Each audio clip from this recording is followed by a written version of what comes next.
Welcome back to season 3 of What the Fertility. We are here this morning with Amy Seek, a birth mother to her 23-year-old son and a woman who is also experiencing secondary infertility. Amy is the author of God and Jetfire, Confessions of a Birth Mother. Welcome, Amy. I am absolutely so honored to have you on this morning and get to hear your story. I'm so happy to be here. I have thought many times when I was listening to your podcast that back in my early 30s when I was in New York City and all of my friends were going through like the first one to do IVF and the first one we'd heard of who did egg freezing. It would have been great to have a resource like this. And so I'm really happy to be on.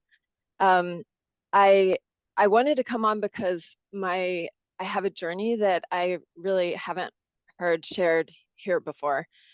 Being a birth mother is not a common experience at all. It's less than 1% of annual births that result in relinquishment. But among birth mothers, secondary infertility is more common than average. And so as a birth mother, I'm kind of the other side of fertility on one hand. And my experience has brought me into contact with aspects of the fertility world beyond adoption that can be underrepresented and altogether unknown. And so it's made me aware of things that I would think would be really important for people making fertility decisions today. I love that. And a little bit, I think you're aware, but a little bit of my story, we've walked the adoption path for about a year. And so I have very minimal experience with the birth mother side. And I know your experience was over almost 25 years ago, where mine was just a couple years ago. And I can only imagine how much has changed, like you said, with the podcast and resources. And I think just now, and I think you speak of this in your book about the difference from closed adoption to open adoption based off of all those changes. So I am absolutely honored that you're on and you're willing and open to share your story. So I think listeners will also, I know a lot of our listeners are adoptive parents, and now they're used to that triangle, the dyad, and that the birth mother is definitely a part of that, a big part of that. So if you want to share your story from really the beginning, I guess, when you found, maybe that's not the beginning, but when you found out you were pregnant. Yeah. So becoming pregnant was my first encounter with infertility. So I was 22. I was in college and found out that I was pregnant. I was not ready to get married to my boyfriend. We'd been dating for a few years, but I grew up middle class in Tennessee. College was a huge expense, and given that I wasn't ready to get married and settle down, didn't have enough money to support a kid, I decided to look into adoption. Me and my boyfriend together decided to look into adoption. And going into the agency opened up this door into the infertility world that I had never seen before. And a lot of these people that I was meeting, I got hundreds and hundreds of profiles. It was the beginning of the internet. But they were arriving at my door in paper. That's how profiles were at the time. And I had piles and piles and piles of these profiles, Dear Birth Mother letters. And a lot of the people were really at the end of their fertility, the assisted reproduction kind of efforts. They were exhausted. They were in bad shape. And they were telling me these stories in part to persuade me of that they're really desperate. They really want this child. And there was one time I would go visit people if they were close by. I would visit, and there was one time that I remember having this. We had a lovely lemonade in the backyard, and we had a tour through the house, and then we sat down on the couch, and the husband just grabbed my arm, and he said, "Please give us your baby." And that set off enormous alarms for me, even though I could barely believe that I was pregnant. I wasn't showing yet at that time. I still had this strong instinct to protect my child. And I had this sense that I didn't want my child to be entering into a situation that was really desperate and being in a position to have to solve this, whatever was going on with people. And so ultimately, when I chose a family, it was really about them having, a big part of it was about them having accepted infertility. They hadn't done IVF or taken any extreme efforts to change anything. They were actually going to be moving at the time that of my son's birth. So like they couldn't guarantee me it's going to be this house and it's going to look like this. They didn't know what state they were going to live in because they were going after doctoral degrees. So they were waiting to find out which one they got into. And so that attitude of just their stability is in their core. Yeah, It's like not in any of accepted. the Yeah, accepting of the circumstances and then just gonna continue to Mhm. move on with that still desire to parent. Yeah. And so they were and they were very communicative about, they if this is right for me and it's right for them, then we're going to go forward. And if you choose somebody else, then it's fine. And so I got to know them. They were the family that I kind of, maybe it was 3 or 4 months into my pregnancy that I was sort of like, at least I know I trust them. I hadn't chosen them. You don't get to choose anybody until after the child is born. So I had a natural childbirth, and I breastfed. And that is something that I don't know if they still do, but I'm pretty sure they still do recommend against that. The agencies and the literature recommends against that because so they said, like, don't have the child in the room with you after it's born. Definitely don't breastfeed. Do not take him home with you.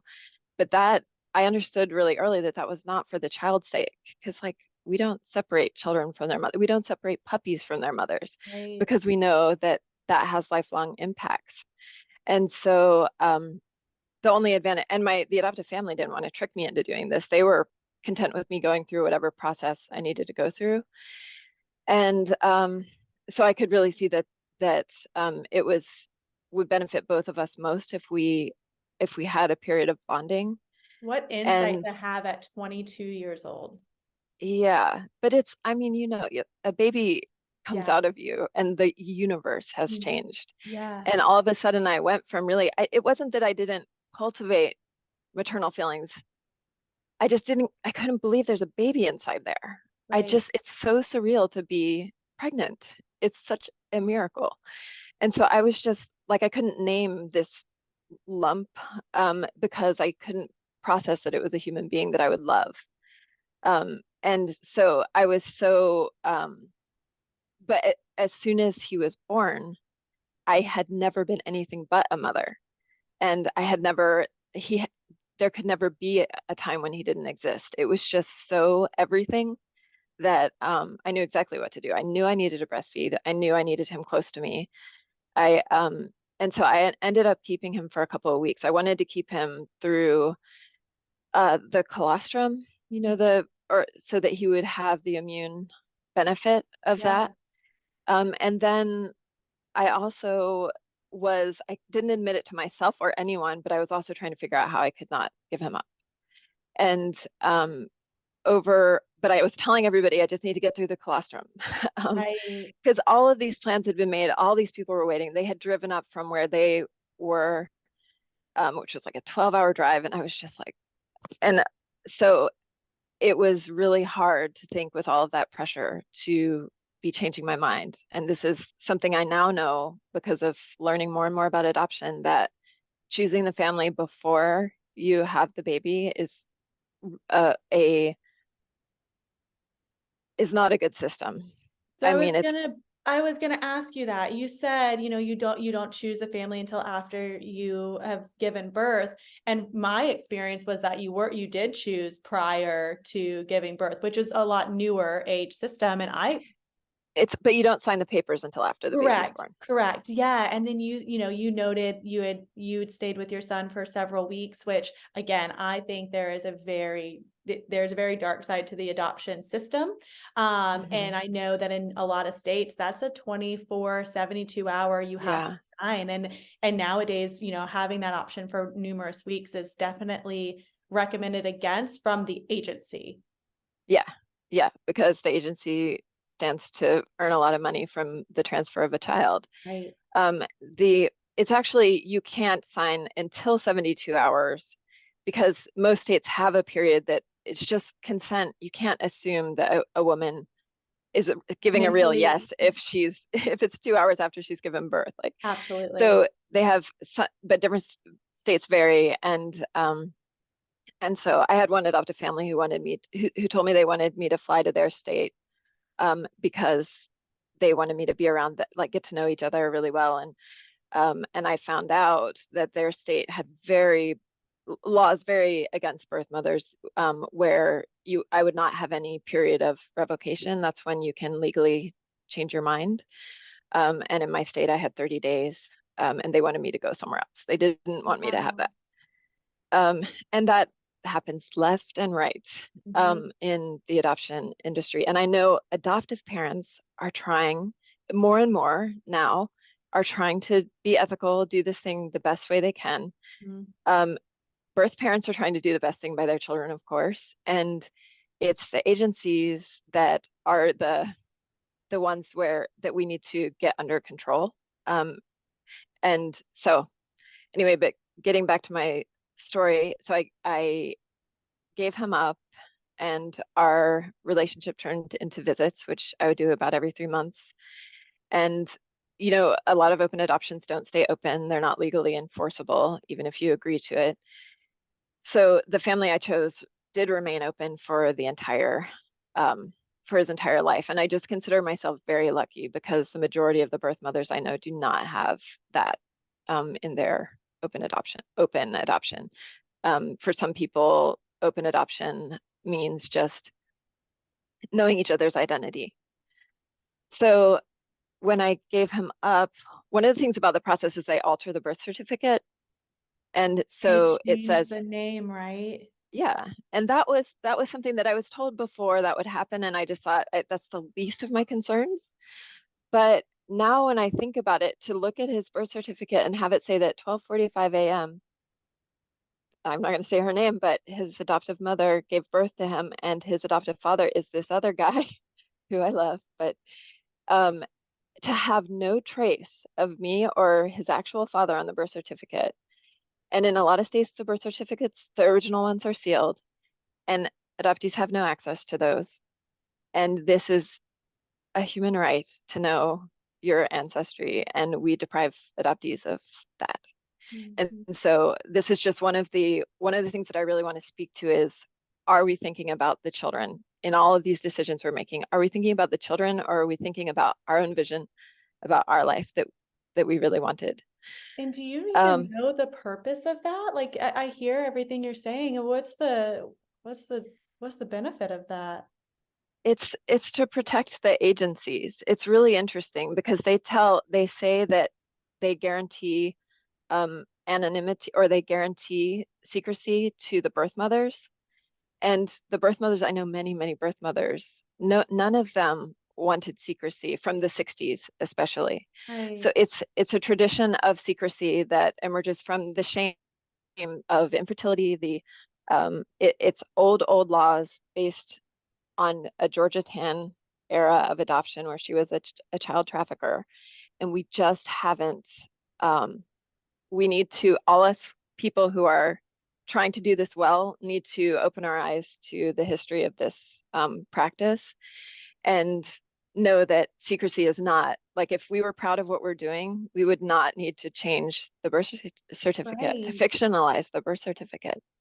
We would Right. have we would follow the birth certificate with an adoption certificate that says that baby born to those people was adopted by these people.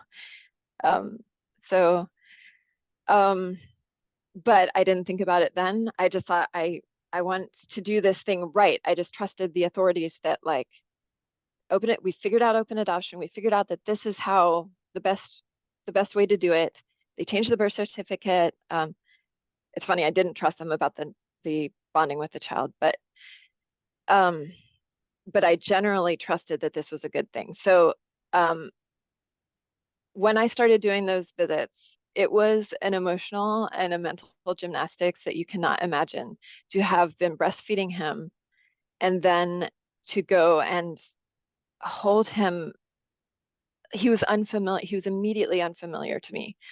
Um, I think the first visit it was about a month or a couple months after he was born, or after his adoption. And they tell you at the agency that if an adoptive family doesn't feel entitled to parent the child, if they think that you want your child back, they may fail to bond with the child, and that would be the worst nightmare for a birth mother, is she gives up her child and then the parents don't bond. So you can feel obligated. I felt obligated to keep myself at this kind of distance and constantly reassure them in my demeanor that like this is how I want it to be. And I pretended not to grieve. I would tell them happy things about my life, so that they could bond. And even when um, even when I would be there with him, I wouldn't cuddle him or express affection. I didn't tell him I loved him, because I was scared of them, even though they didn't. This wasn't on them. Right. It was my sense of how you do adoption, right? And I mean, So, again, you're so young. I mean, yeah, you're 22, 23 years old. and yeah, and I was in architecture school. I was in a very intense program, and then I would leave from intense schoolwork to I would drive 12 hours to go see him, and it was like a major mind Wow. F.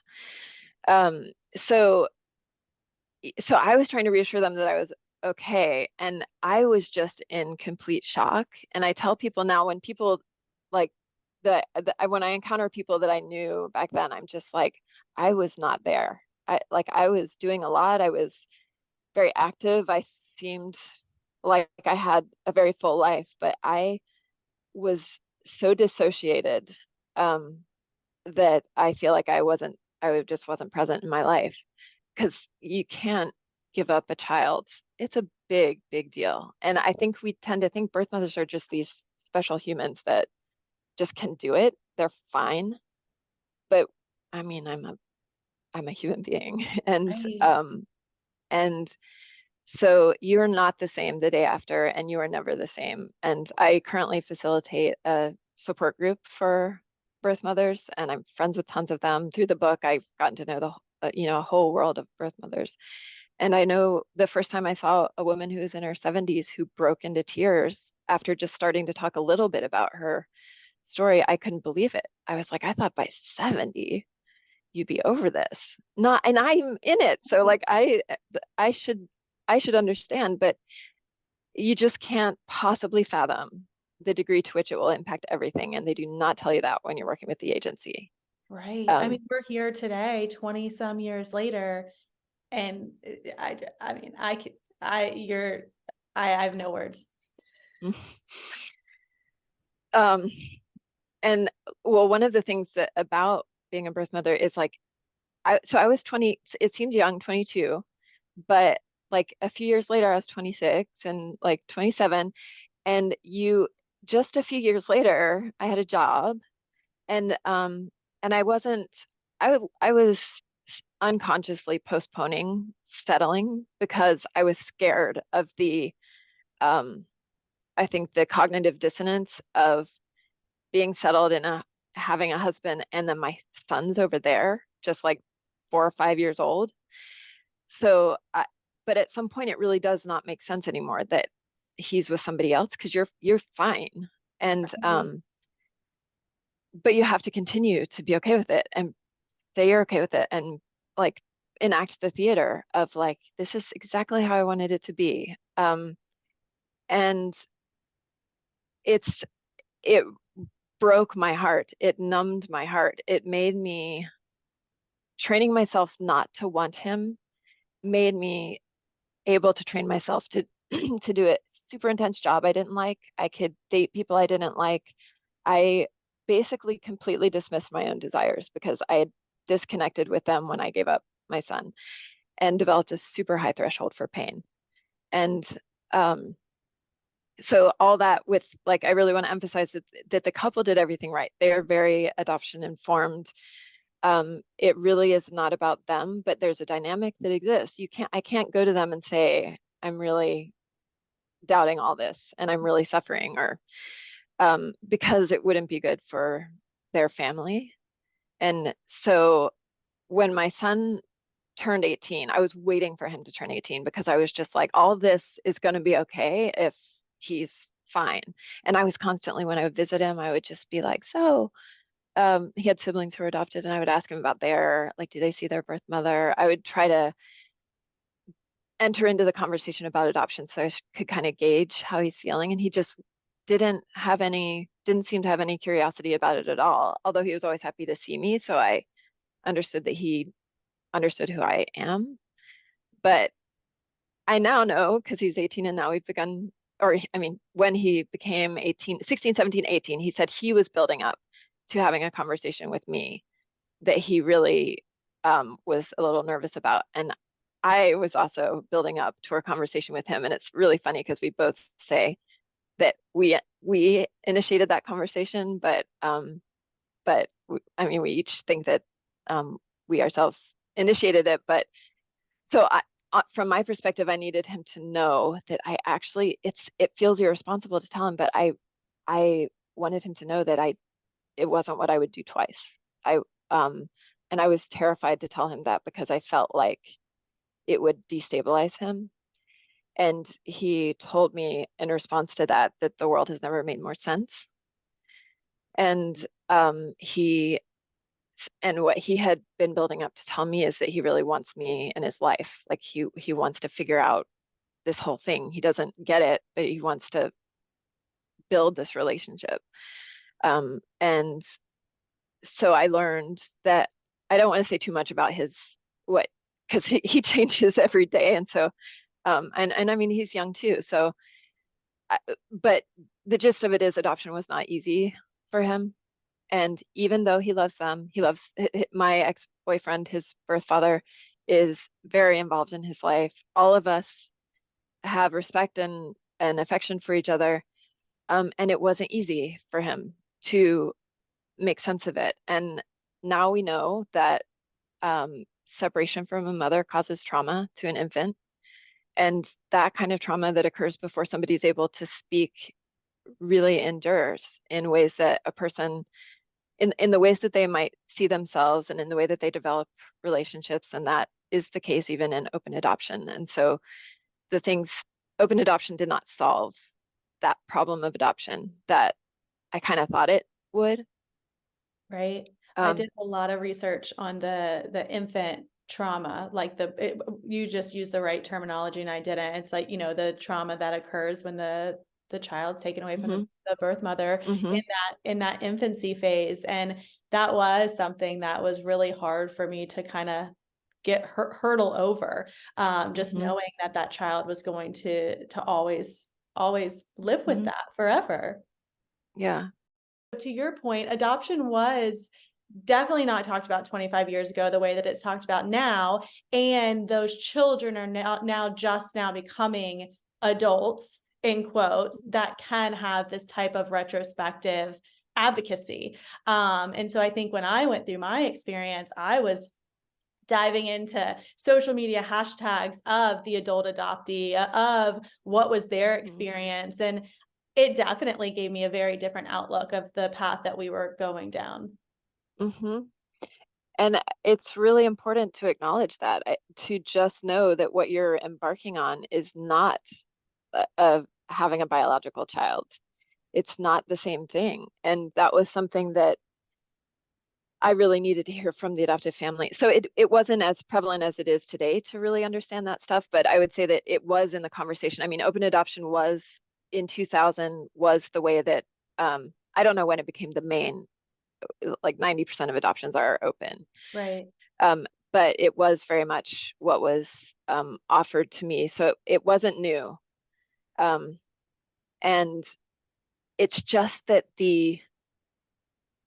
maybe because I don't know, but infant trauma was not anything that I heard about. And maybe I also kind of blinded myself to it a little bit. I wanted to believe he would be fine. Um, so anyway, it is known about now. And I think that people want to believe that love solves it. And I wish love solved it because my son is loved. Um, but I think educating yourself on how to help them navigate the complexity and definitely support for the relationship or support for the direction that the adoptee wants to go in whatever moment it is. But the other thing is you can't expect the adoptee to know how to communicate. And so I think that my son's parents made some effort to, talk about me, make me something that was not something scary to bring up in the house. There were pictures of me. Um, it was very common. I was very common knowledge in their house, but like I heard a psychologist tell this story about she was seeing a child who was adopted, and she asked the parents if the child was there for behavior issues, and she discovered that the child was adopted. She was adoption informed, and she asked the parents, "Can I talk? Is it okay with you if I talk to him about his adoption?" And they were like, "This is not about adoption," but they allowed the the psychologist. And so she asked him, "Do you think a lot about your birth mother?" And the child said, "No." And she said, "Well, when you do, if you do, when is it?" And he said, "In the morning, when I'm getting ready for school, when I'm on the bus, um, and then I think about her like at noon, I wonder where she is, like when I'm at lunch." And then, so basically, I'm It was a lot. many times a day, he thought about his birth mother, but the child doesn't know what's normal. So Right. he's just I don't think I think about her that much. And so we, as the parents, as the adults, need to make way for knowing that complexity is there and inviting the conversation as much as possible. And same with my son. Adoption was very understood, but he didn't know it was a thing. He thought everybody was adopted and everybody has a birth mother. I was gonna say, he as a child, you don't know anything else. You know your Yeah. life, what you're living, and that's normal up until you're a hmm lot older to comprehend the complexities. hmm So, um, and the same thing with when I was approaching this big conversation with my son, where I was going to share my story. Um, One, I assumed that they had already told him that I struggled. They knew that I was about to not give him up. They actually told me we're going to go home, and because we understand and it's fine. Um, but I freaked out, and so I thought that they had told him, she really struggled. But I think because it's an open adoption and because they're very open, transparent people, I think they thought that I was telling him my story all along. But I had never done that because I thought it's not fair because my pain doesn't need to, I don't need to burden him with my pain. But it turns out it matters a lot to a kid that it was hard for you to give him up. Um, I mean, and it's totally self-evident to me now, but I thought his emotional stability will depend on my just being like uh, approving of this situation. And as I told you, when I told him how hard it's been and the more open I've been, the more it seems like we've been able to enter into this much deeper conversation. So, um, well, so that happened in 2000, and um, when I was 23, and it kind of like set me on this trajectory of like I have to now do all those things that I gave him up to do. And I went about like a maniac, saying That yes to makes everything. sense. Yeah. Yeah. And I got so many degrees and and I got developed a career. I traveled a ton. And I just needed my life to feel full. And it wasn't until I was about 35 that I started thinking about having kids. My dad died of cancer, and he told me that he wanted me to have kids. And at the time, I was like, I cannot have the last words you say to me be that you want me to have kids Right. because I want to have kids. But I was in New York, London. These are not cities that you go to find a husband. They are the land of like eternal youth for these men. And so I was not, and for the women too, we're all aging out of fertility in these places. And so I was dating intensely, along with everything else I was doing intensely. I was dating intensely, trying to find a husband. And I should say, my dad said he wants me to have a child I get to raise, and he understood at his death that supporting the adoption, he was very naive about what adoption means. And we had some amazing conversations at his death, and he regretted that he had told me this would be the best thing for me. And he said, I want you to have children. I know you have a child, but I want you to have a child you get to raise. Oh, and That's heavy and yeah, and it's beautiful. very beautiful. And he said, because I know you want it. And I had spent so much of my life saying what I want doesn't matter. If what I wanted mattered, I would have my child. Mm-hmm. So to have him acknowledge that my want is legitimate, it was powerful. So I was living in London then, and I was 39. I was dating this guy, and I got pregnant, and it was just natural. And we had said, we really like each other. We know we would want to have kids if this all works out, and you don't have time. So we just like risked it. And so I got pregnant, and it was on my 40th birthday, I had a miscarriage. And we broke up after that. And I was starting to have these waking up in the middle of the night gasping, like, is my story going to be I gave up the only child that I ever had? Um, and it felt so tragic. And and then looming over me is also like my evolving knowledge of adoption and the impacts of adoption on birth mothers, and knowing that secondary infertility is more common among them than the average population. So I decided to freeze my eggs. I heard your egg freezing podcast like Yeah. a couple weeks ago. Yeah. Um, and the pricing for me, it was $14,000 per cycle. I did 2 cycles.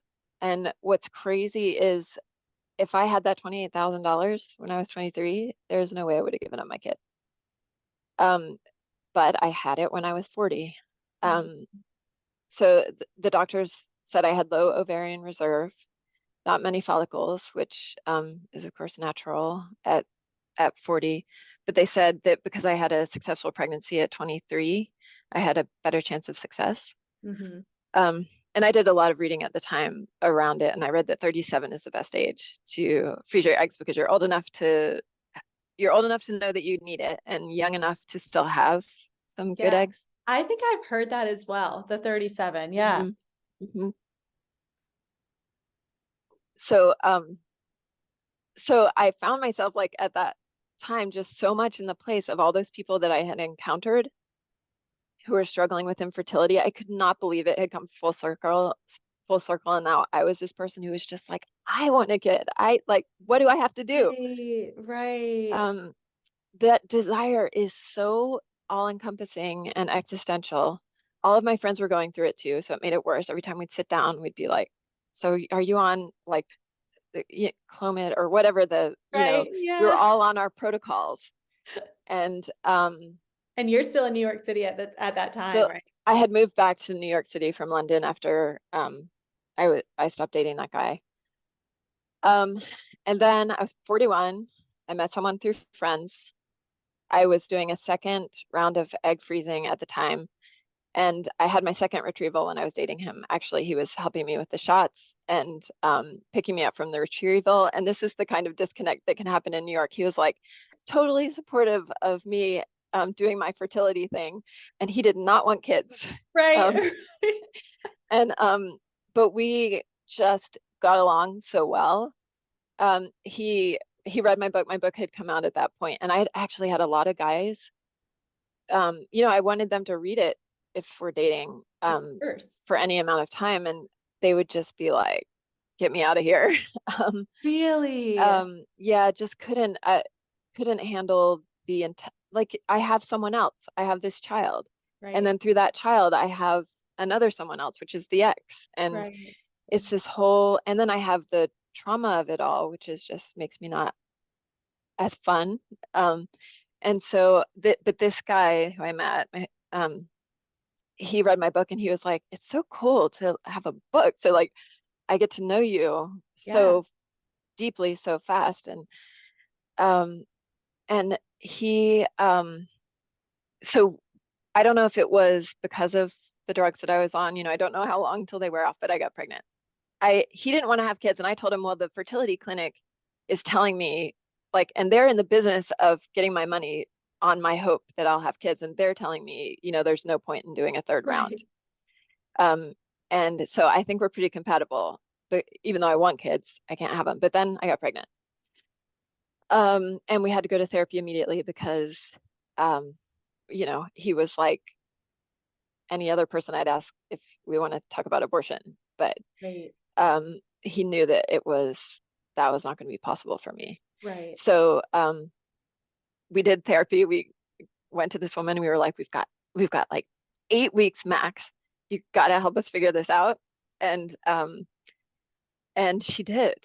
And we left one of our sessions, and he out in the hallway, he turned to me and he said, "We're gonna have a baby." And he was like, "We're gonna have two babies," like because he was acknowledging that I already have a son. Oh my God. And um and so uh since it was a geriatric pregnancy, which they call it at my age, I had a lot of testing and ultrasounds and all those things. It was constant, and I got through the critical milestones at 12 weeks and 14 weeks and everything.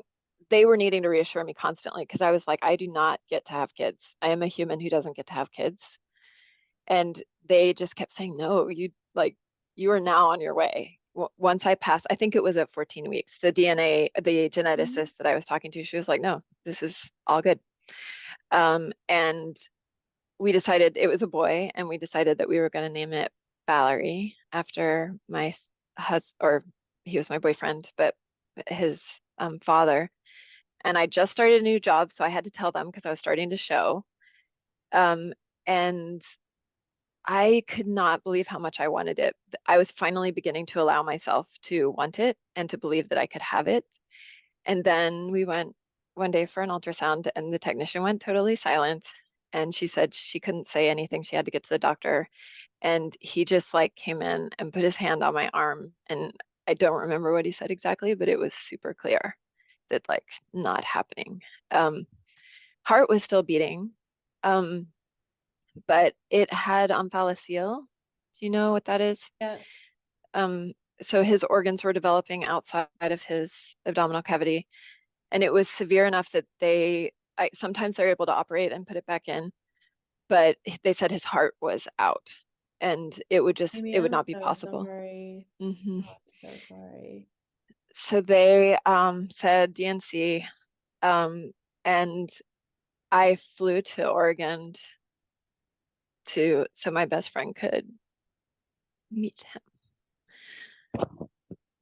Uh, Sorry,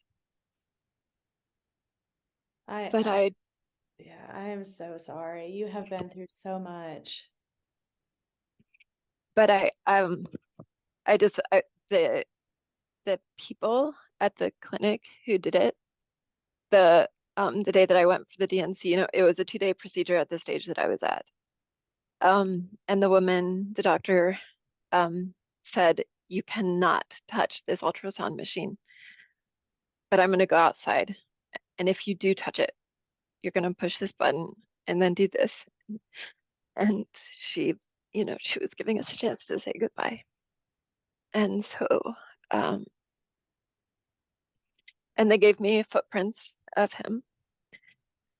And after that, I married my husband because he he didn't want a baby, but he was fully in it with me. And I thought there was one time I was washing a chicken. I don't cook meat usually, but I can't remember why. I was cooking a chicken for someone, and I was washing it and I was holding it, the way you hold a child under the water. And I just like put it down in the sink and I walked away. And my husband was at a desk nearby, and there was nothing. I did not do anything noticeable. I just put it down and I walked in the other room, and he followed me immediately into the other room. And he hugged me and he said, "It happens to me too." And so now, okay, I'm sorry, I didn't No, think I we're was going to both get so have upset tears about going that. down our face. No, I mean, that is just I was just on the edge of my seat, so hopeful. Oh, I'm Yeah. so sorry. So I am 47. I still have the 8 eggs. I do, my husband still doesn't want kids. Um, and I have tried to thaw them and get rid of them. Um, but this is a trap of the fertility industry.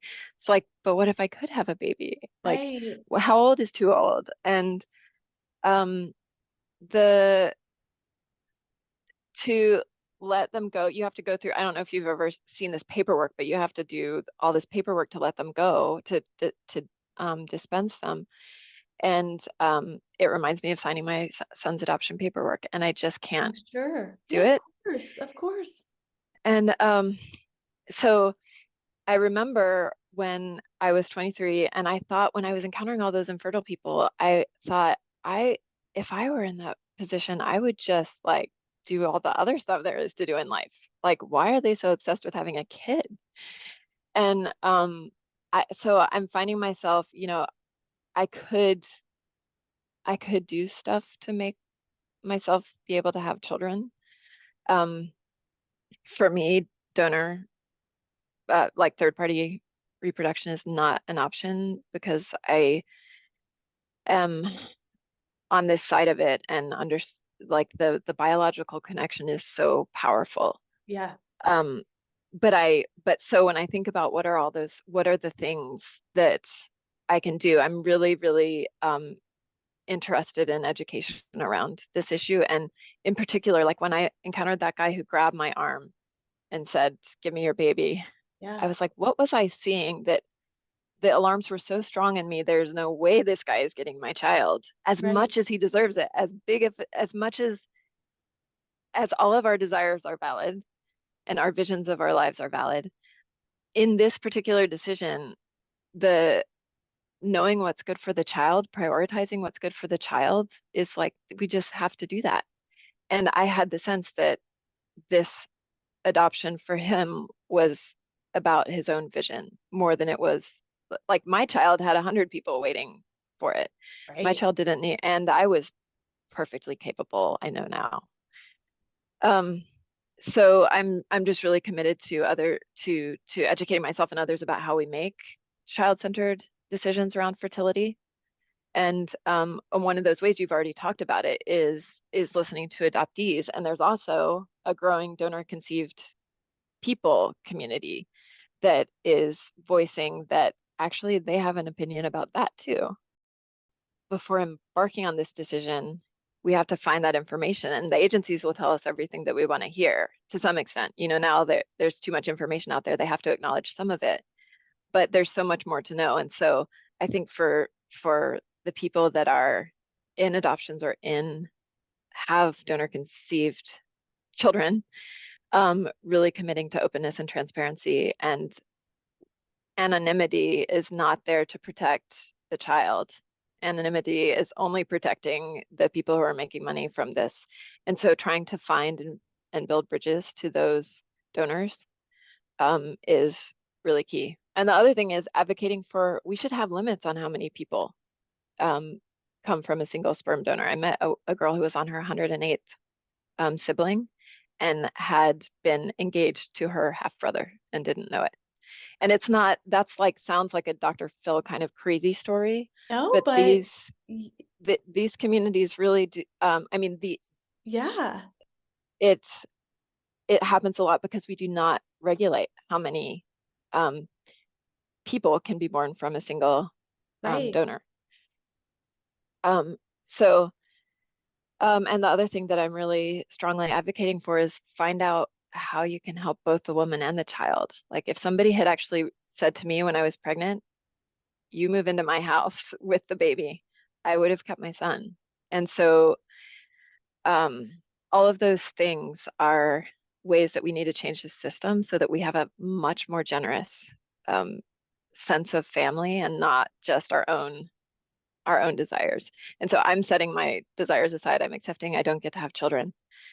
Um, I just can't bring myself to sign that paper yet.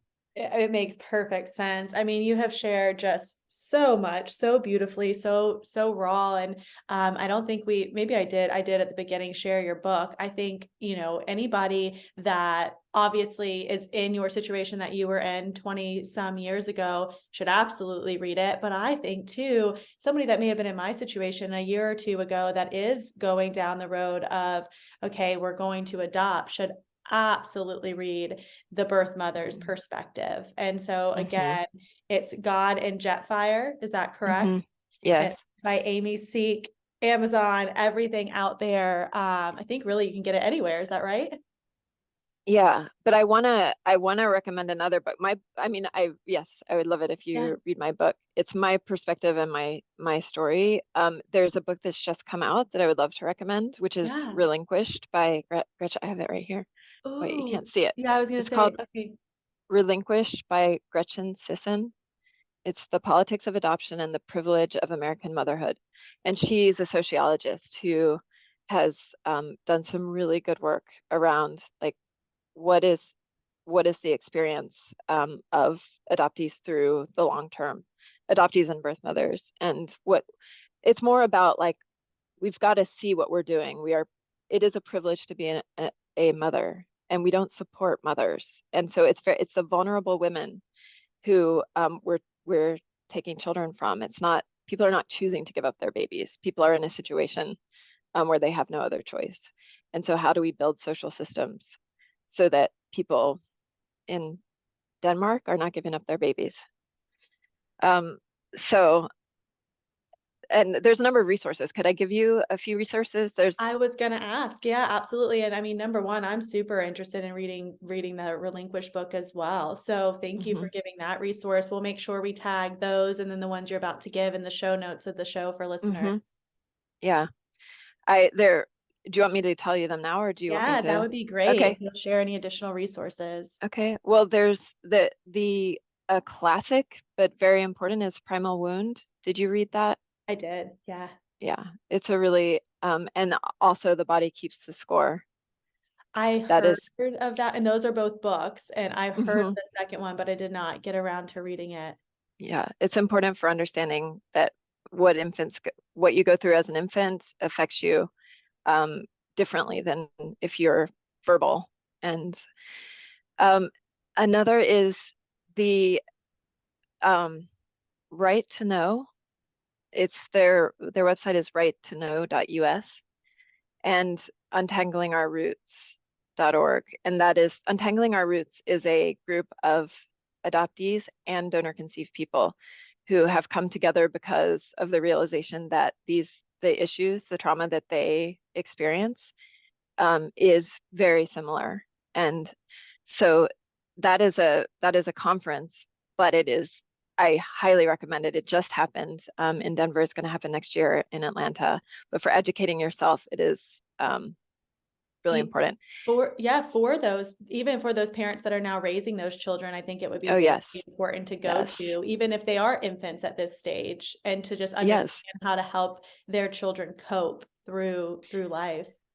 Especially if they're infants, because you might still have some time. I mean, it's considered, I belong to a Facebook group. Now I'm going to try to find what the name of it is because I always forget the name, but I read the most interesting and thought-provoking things in that group because it is all donor conceived people answering questions from a donor conceived person's perspective. And a lot of times people will say, My kid is 5. Should I tell him now that he's donor conceived? And they will say, 5 is way too late. Mhm. And it's called Donor Conceived Best Practices and Connections. Oh, I love that. And it is like the best reading. Um, Yeah, and I think you're aware, but Amanda, the co-host who just ironically could not be on today, her son is donor conceived, and I know that she has been very proactive in her and her husband's own education of how to tell her son Ben this from day one. It's difficult. mhm, It is not just this, you end up, signing the papers and now you're the parents, but it is a lifelong commitment of learning, a lifelong journey of learning and education. And I know she sees that. And I just think we have been so lucky this morning to have your perspective as a birth Mhm. mother and somebody that's gone through it, for over Mhm. 20 years. So Mhm. I am just so thankful that you're open and willing to share your story, that you've provided these resources. You've written your own book to shed light into your personal experience. Is there anything, I mean, most of our listeners are infertile, whether that's the first time, Yeah. secondary, and I would say a percentage of them are either considering or have considered or have completed adoption. Is there anything that you want to leave listeners with? I would just say continually, courageously ask yourself, am I making this decision because it's going to be best for this future adult human? And find a way to set your own desires aside and make yourself face some of the really complex realities of going through this process. That would be what I would love to leave. I love it. Thank you so much.